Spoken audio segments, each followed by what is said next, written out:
En tant que jeune scientifique, je me suis toujours questionnée sur l'influence de la température sur la vitesse de réaction des substances. Quand la température augmente, l'énergie cinétique moyenne des particules augmente. Il y a donc plus de chances que des collisions efficaces se produisent avec une énergie cinétique combinée plus grande ou égale à l'énergie d'activation pour créer de nouveaux produits.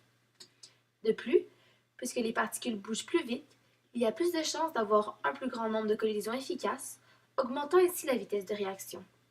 Cependant, ce facteur influence le moins la vitesse de réaction.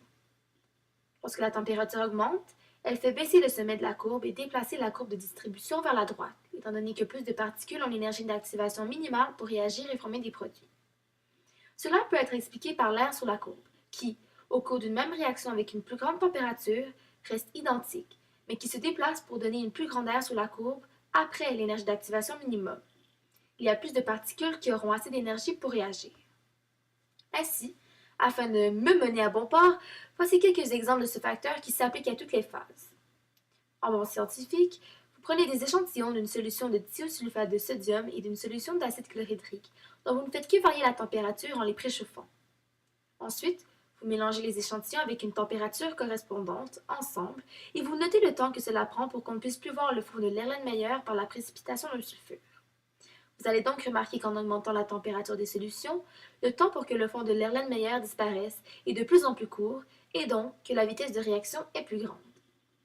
À l'inverse, afin de conserver la nourriture que l'on vous sert le plus longtemps possible, il est nécessaire de la maintenir à une température plus basse. C'est pourquoi nous la conservons dans un réfrigérateur qui permet de ralentir la croissance et la multiplication des micro-organismes, ainsi que l'action des enzymes qui font pourrir ce que nous mangeons. Leur vitesse de réaction est donc plus petite par le plus longtemps que prennent ces aliments à pourrir. Ainsi, il existe une formule qui permet de décrire la variation de la constante de vitesse K avec la variation de température. Nous parlons en effet de la loi d'Arrhenius qui met en jeu la température, l'énergie d'activation, la constante des gaz parfaits R et un facteur A qui tient compte de la fréquence des collisions entre les particules. Grâce à cette formule, il a été démontré qu'au cours de plusieurs réactions, lorsque la température initiale est augmentée de 10 degrés Celsius, la constante de la vitesse est multipliée de 2, et même parfois de 3, alors la vitesse de réaction est doublée.